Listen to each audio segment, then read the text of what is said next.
Hello, good day again, and welcome to another video sa atong Part 222 Calculus 2. Okay? So last time, last video, atong i-discuss kay katong case 1, no? What if ang atong denominator q of x ay ma-factor mo siya completely into linear factors pero wala yung mga factor nga nagbalik. Okay? Now, karon diri na ta sa case 2. Okay? Na diri sa case 2, ang pangutana diri is what if ang atoang denominator q of x kay naay nagbalik na factor. Okay? So, that's how we discuss that. So, we have case 2. Okay? Q of x is a product of linear factors. Okay? Some of which, let me check first kung naro ba sa canvas mo ito. Okay? Some of which, right, are repeated. Meaning, nakuha mo siya, na-factor nimo ang q of x into product of linear factors, pero na ay at least isa na nagbalik. Okay? So now, suppose, okay, the linear factor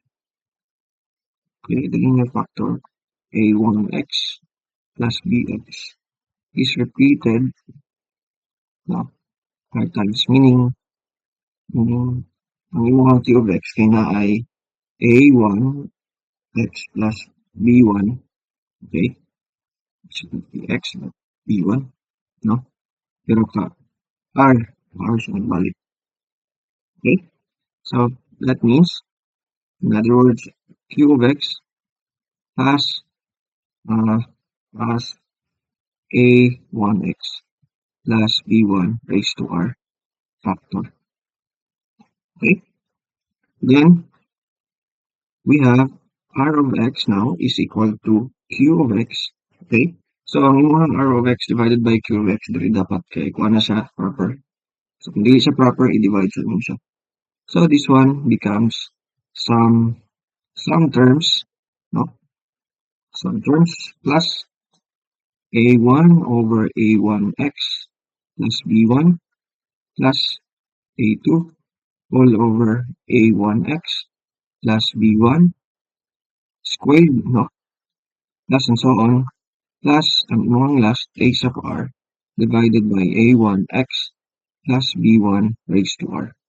Okay? So meaning kaning some terms diri ito ning mga rational functions na ang denominator dili a sub 1x plus b sub 1. Okay? So sure ka nga na sila. While kaning diri sa right hand side nga mga terms, no, after sa some terms nga gibutan na to dira. Okay? Ang mapansin ninyo is ang exponent sa a1x plus b1 kay ga-increase, no? From 1 to 2 and so on up to r. Ang r is katong kapila nagbalik. Okay? So, let's have an example para makita na to siya. So, example,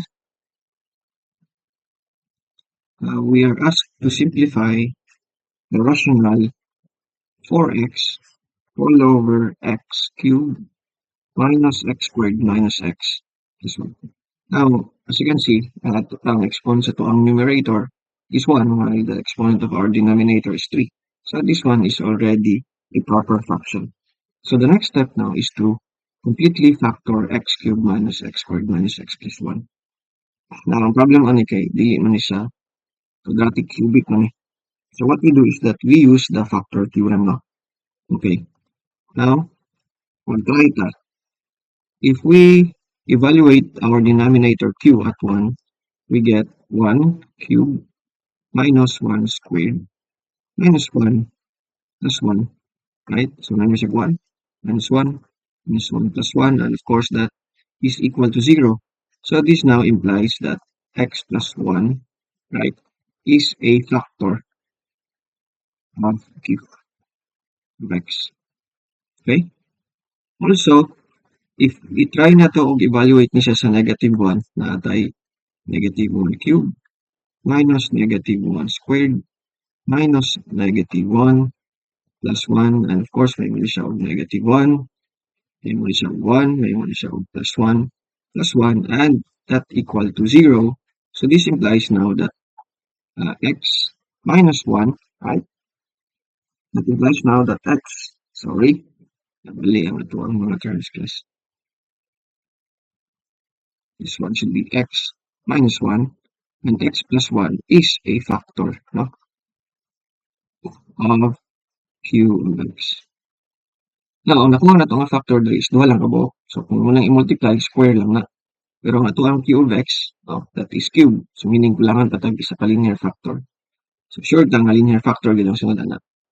So, ano ito pagpangita? Atong buhaton is mag long division. So, ang x minus 1, no, x minus 1 times x plus 1, that is equal to x squared minus 1. Muna ito ang gamiton para i-divide na to ang x cubed minus x squared minus x para nakuha na to kung sa ang other linear factor na wala pa na to nakuha. Okay? So, nakakadri ay x minus x cubed, and that is equal to plus x. So, mabiling na to is na kay minus x squared, right? Mga ko. No, that is minus 1. Sorry about that. So, nakakay minus x squared plus 1. So, nakakay minus 1, and that is plus x squared plus 1, 0. Okay? So, this calculation now implies that our q of x, which is equal to x cubed minus x squared minus x plus 1, can be written as, no, nagbalik ang ato ang x minus 1. Nagbalik siya kaduha. So, that is x minus 1 times x minus 1 times x plus 1. Let me check kung nasulod pa ba ito sa canvas. Okay, pero still good. Okay, so muna sa ato ang factorization sa q of x. Okay, now, so ito ang original. Ang ito ang original rational function kay 4x all over x cubed minus x squared minus x plus 1. No? And then, pag ito na siyang i-factor out, may mo na siyang 4x all over x minus 1 squared times x plus 1. So, naatay factor diri ang nagbalik x minus 1. Okay? Pero kung sa isulti diri sa case 2. Masulti diri sa case 2, kung naay nagbalik na linear factor, ang imong buhaton, ipa-increase nimo ang exponent hantod sa pinakadako nga number sa factor nga nagbalik. Or hantod kano sa hantod kapila, no? Nagbalik ang imong factor sa meaning kanay increasing ang exponent sa a1x plus b1 mo. So from 1 to 2 up to r. While in this case ang ato ang r is 2. Okay? So mahimo ni siya karon og mahimo ni siya karon og unsa man a, no? A all over x minus 1, meaning isa ka exponent pa lang. Dayon b, okay? Dayon b, kaduha lang man nagbalik ang ato ang x minus 1, diri ra ta kutob sa x minus 1 squared. Then finally, ang ato ang last term c, and that is para sa x plus 1. Okay? So ato ang goal karon is pangitaon na to unsay values ng a, b, ug c. Of course, mag-LCD ta, no? LCD. Ang ato ng LCD karon, mahimo ni siya og x minus 1 squared times x plus 1. So, mahimo ni siya og a times x minus 1 squared plus b times x plus 1. Okay. Mali din na ito ang sa a kay katulad tayo isa diri sa c, no? Then na ito, in fact, din siya squared, but x minus 1 times x plus 1, no? Plus b, dayon x plus 1 na lang.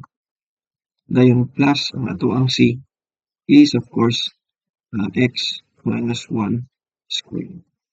So, muna siya. Ato ang magamit ng LCD. Okay? So, multiplyan nimo na both sides sa imong equation by the denominator x cubed minus x squared minus x plus 1. Okay? Kani atong makuha. So, this now implies that 4x is equal to, simplify na ito ng numerator 3 kay a, no? A x squared minus a. Okay? Plus a.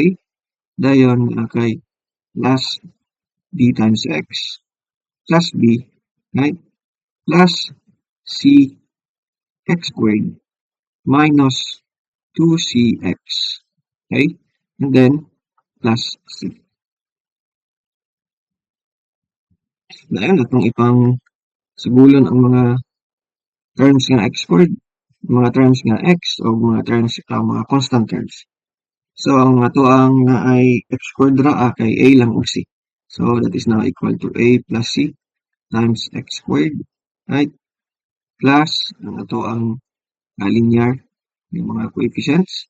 So, b minus 2c times x. Plus, ito ang mga constants. So, natay minus a plus b plus the constant c. Okay? Pero kung sa isultian nga equation, tungod kay ang left-hand side is equal man to the right-hand side, that means nga, ang atuang a plus c, hindi pa sa imong.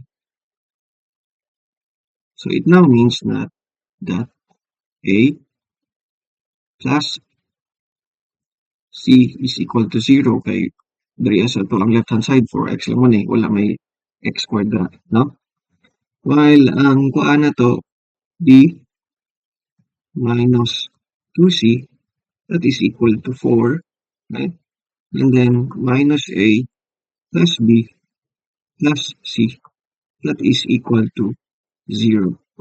Okay, so this is our equation 1, this is our equation 2, and this is our equation 3. Okay, so that now implies, now equation 1, no? Equation 1 says that a plus c is equal to 0. So this implies that a must be equal to negative c. Okay, so pagkabalo ta sa value sa ato ang b, sa ato ang c, then kabalo ta sa value sa a, or kung kabalo ta sa value sa a, makabalo din ta sa value ni c. Okay. So, kung ang a is equal to minus c, sa ato pa, ang b, ang ato ang equation 2, no, na b minus 2c. Okay, kay c na mo na daan, no? Okay, sige. Gikan sa equation 3, makita na to na equation 3, so naa kay, that is equation 3 now transform into minus c, right? Plus, okay, that is plus c. Sorry about that. So that one should be plus 2c in fact. So naa kay 2c, right? Plus b, and that is equal to 0. Okay? Mana ang transform sa ato ang equation 2, equation 3. And butangan nato na siya og equation 2, no? That is minus 2c plus b, and that is equal to 4. Now, if we add the two equations, 2c plus 2c minus 2c, that is equal to 0. And now b is equal to 2b, no? That is equal to 2. So we now have a value for b. Okay. Now that we know the value for b, okay? Ito nang ipang quadra, ito nang ipang balhin sa tuwang equation. So that now implies, since ang ato ang b is equal to 2, ang ato ang equation 2 karon kay mausab na siya, may muna siya 2 minus 2c equal to 4. And that means now nga mag-subtract ang 2 both sides sa atong equation, may muna siya minus 2c is equal to 2, and therefore c is equal to negative 1. Okay? So we now have a value for c is equal to negative 1. Okay? Now from equation 1, Now, from equation 1, we know that A is equal to minus C. So this implies now that our A is equal to 1. So these are now the values for A, B, and C. Okay?